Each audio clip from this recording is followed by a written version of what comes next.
Olá, tudo bem? Nós estamos começando então, mais uma vez, o nosso programa Espiritismo via Web, para trabalhar com vocês mais um tema espírita, mais um tema que fala sobre espiritualidade. Sejam todos muito bem-vindos ao nosso trabalho.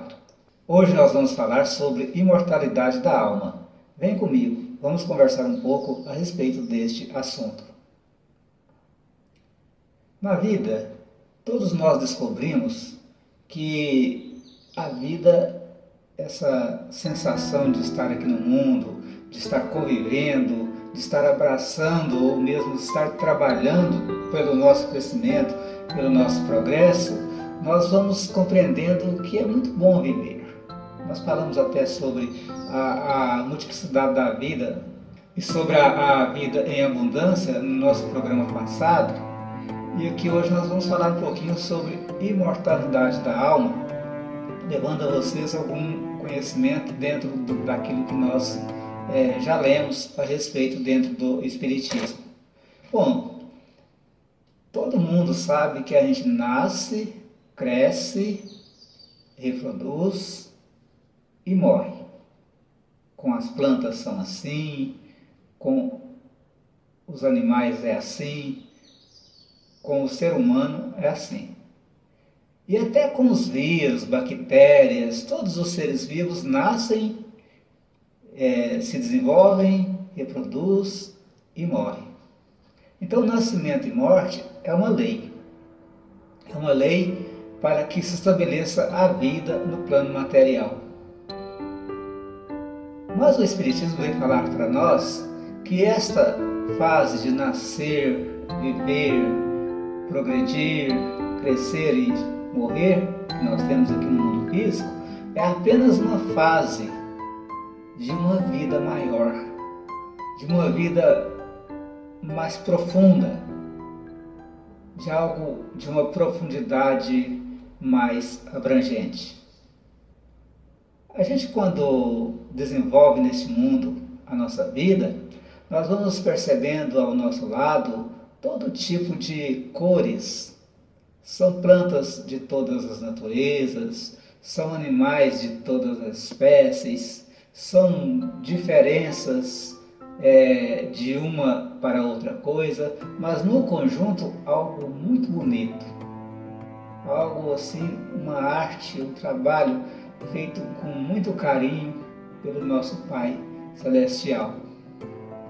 Então a vida nos mostra que existem caminhos diferentes para se chegar à espiritualidade. Há uma diversidade imensa de nuances que nos remetem a uma espiritualidade superior. Por exemplo, nós vamos buscar na obra de André Luiz, no livro Evolução em Dois Mundos, onde nessa obra ele vai dizer que a vida se desenvolve no plano material e também se desenvolve no plano espiritual. Então, desde ele chama de mônada, os primeiros seres que existiram sobre a Terra, também há uma mônada espiritual, também há um princípio espiritual que vai se desenvolver, entrando aqui na dimensão física e retornando a dimensão espiritual. Nós estamos usando o termo dimensão. Esse termo é usado pela ciência para designar talvez outras informações, mas no Espiritismo nós estamos usando porque não há outro termo análogo que a gente possa utilizar para falar de espiritualidade. Então, na dimensão espiritual, nós vamos ver também os seres se desenvolverem, a vida se transformar ali também no outro plano. Quando nós saímos das mãos de Deus, outra vez nós estamos usando um termo figurado, porque me parece que Deus não teria mãos, né? Seria um ser totalmente superior e diferente, não precisaria de mãos.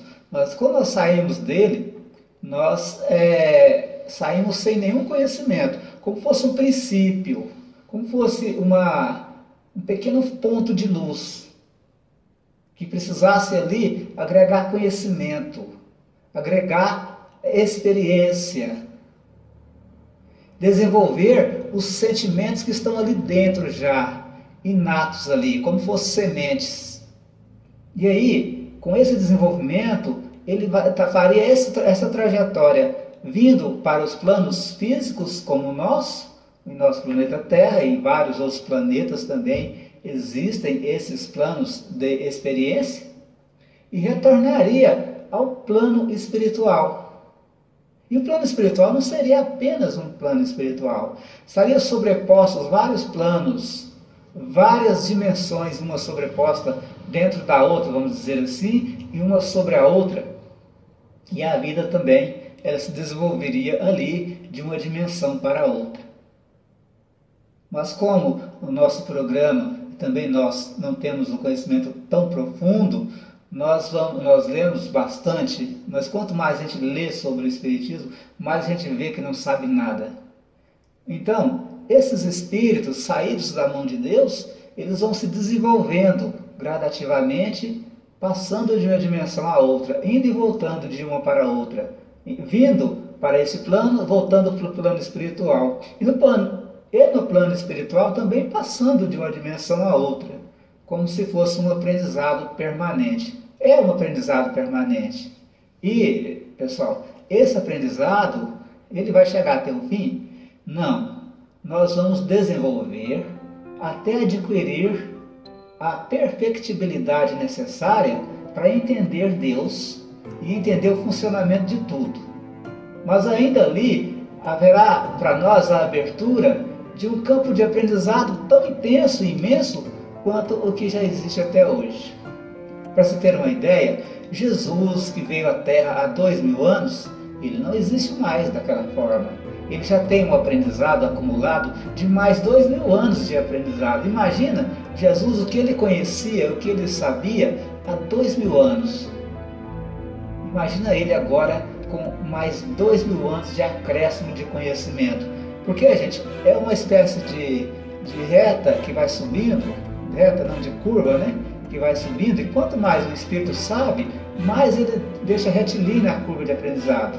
Quanto mais ele sabe, mais é retilínea essa curva de aprendizado. Vai chegar um momento que ele vai estar sempre em uma reta vertical, subindo, aprendendo, compreendendo sempre verticalmente.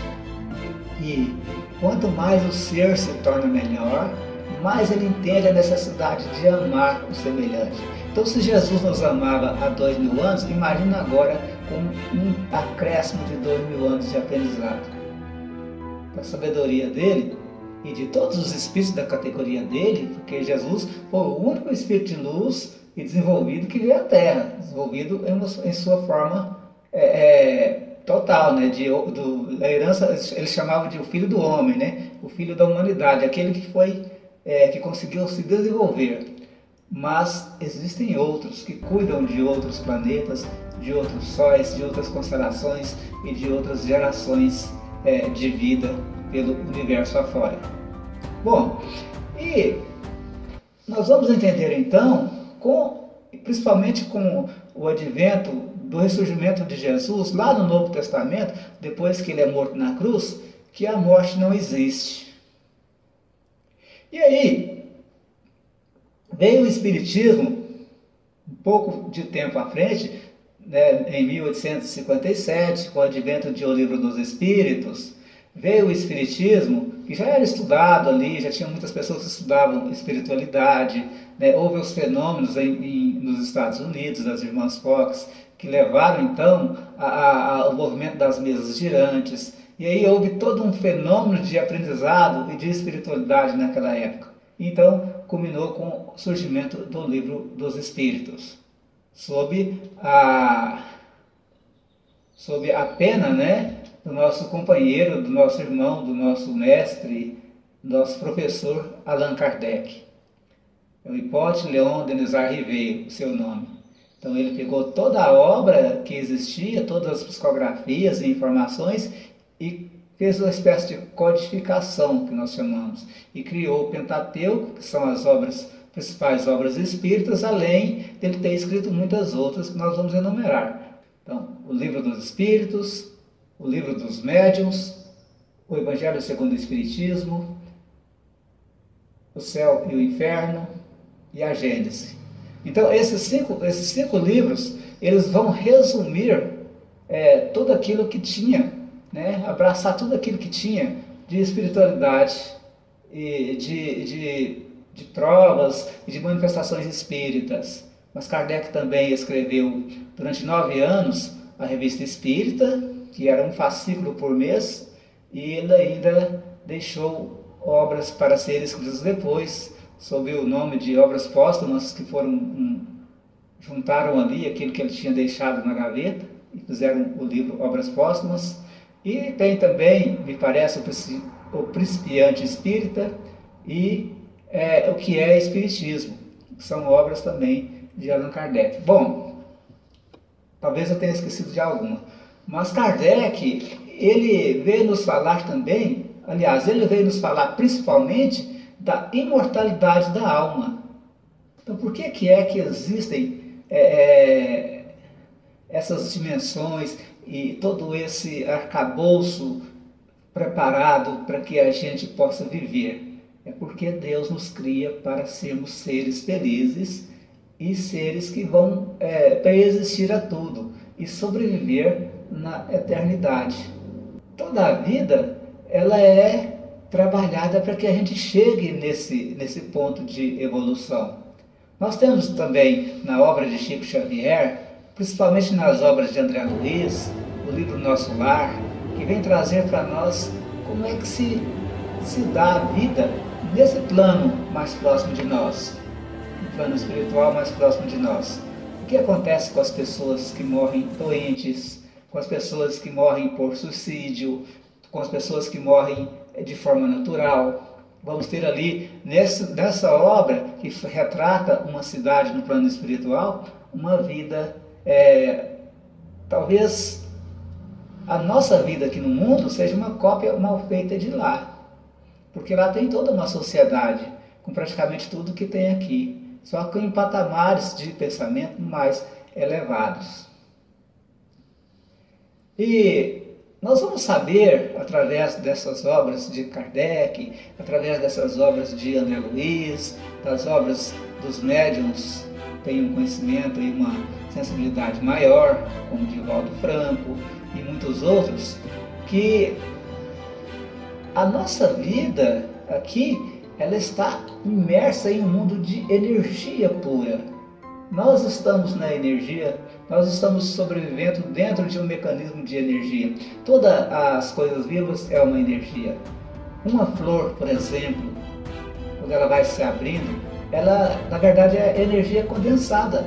Uma folha que seja, uma folha seca, qualquer coisa, uma pedra, tudo é energia. E, no nosso caso, é matéria ou energia condensada. E se tudo é energia, e se a vida precisa da energia para existir, de onde provém essa energia? Segundo os espíritos, existe o fluido cósmico universal. Nesse fluido se forma tudo o que existe. É como se fosse o hálito de Deus. Nós vivemos como os peixes mergulhados na água, nós vivemos mergulhados no fluido cósmico universal. A vida, ela não cessa, ela só muda de estágio, não há morte. Nós temos múltiplas dimensões de vida, múltiplas dimensões de conhecimento, e que elas devem ser estudadas através da nossa vontade mesmo de buscar conhecer. Elas devem ser estudadas para que a gente não fique com medo da morte. Muitas vezes eu me deparo com pessoas aterrorizadas com essa terrível doença que está acometendo aí muitas pessoas pelo mundo. Essas pessoas aterrorizadas e com medo de morrer. E às vezes as pessoas até nos interpretam mal porque a gente sorri. Às vezes a gente ri dessa situação, porque na verdade nós não acreditamos que a morte vai nos colher um dia. Se o meu espírito desencarnar, se o corpo físico morrer, é apenas uma forma de energia que parou de funcionar daquela forma. Ela vai absorvida pelo ambiente, ela vai se transformar ser reaproveitada em outros corpos, em outras vidas. E o espírito, né? O espírito ele vai se desenvolver na dimensão espiritual. Ele vai fazer outro aprendizado que é necessário no plano espiritual. Então, muitas dessas almas que desencarnam com essa doença, Covid-19, por exemplo, elas estão passando por um processo de trauma que vai ser bom para elas quando elas chegarem no plano espiritual. Porque elas vão entender o valor dessa vida aqui, vão entender a necessidade de crescer espiritualmente. Então isso a gente precisa ver, isso a gente precisa verificar.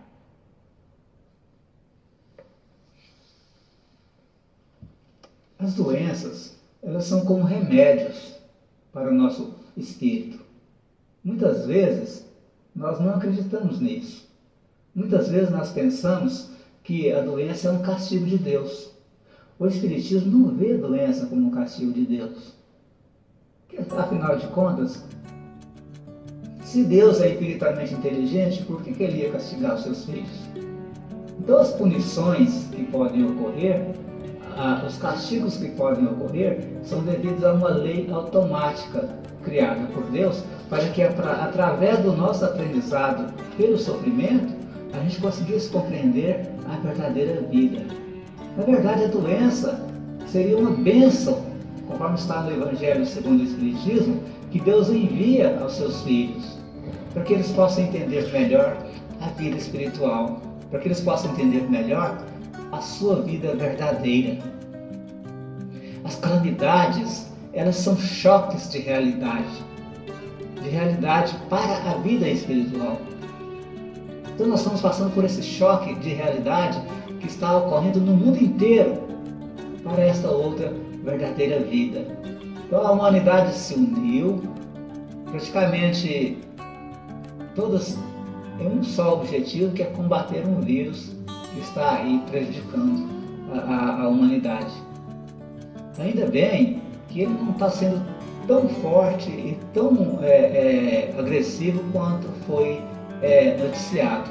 Porque existem aquelas pessoas que preferem o caos e que gostam de falar de caos, falar de tragédia. E então elas multiplicam, elas aumentam, porque gostam ou porque estão recebendo algum benefício nesse sentido. Bom, o que eu quero dizer para você, meu amigo, meu irmão, encerrando aqui a nossa conversa de hoje, no programa Espiritismo Vivo Web, é para que você, meu irmão que está aí, minha irmã, meus companheiros, né? Você que está aí do outro lado, que às vezes eu nem conheça, talvez esteja com o espírito desassossegado, esteja aí apavorado, sossega o espírito. Deus é fonte de luz, de amor. Deus é proprietário, vamos dizer assim com essas palavras, das estrelas, dos sóis, do universo. E acaso alguém que cria algo tão fenomenal, algo que cria a vida dessa forma tão espetacular, nos deixaria órfãos, nos deixaria sós, nos deixariam assim para sofrer aqui para nada? Não, né? Sossega o espírito. Deus é maior. Deus é fonte de bondade e amor. Deus é intensamente inteligente, é intensamente amoroso e quer que apenas nós sejamos inteligentes e possamos compreender que Ele nos quer para a eternidade. A vida não cessa, ela apenas muda de dimensão. Tudo bem? Então é isso, essa foi a nossa palavra de hoje. Que Jesus abençoe e ilumine. Segunda-feira, não, minto, terça-feira, 8 da noite, nós vamos estrear mais um vídeo. Que Deus abençoe a todos, que Deus ilumine e fortaleça. Muito obrigado.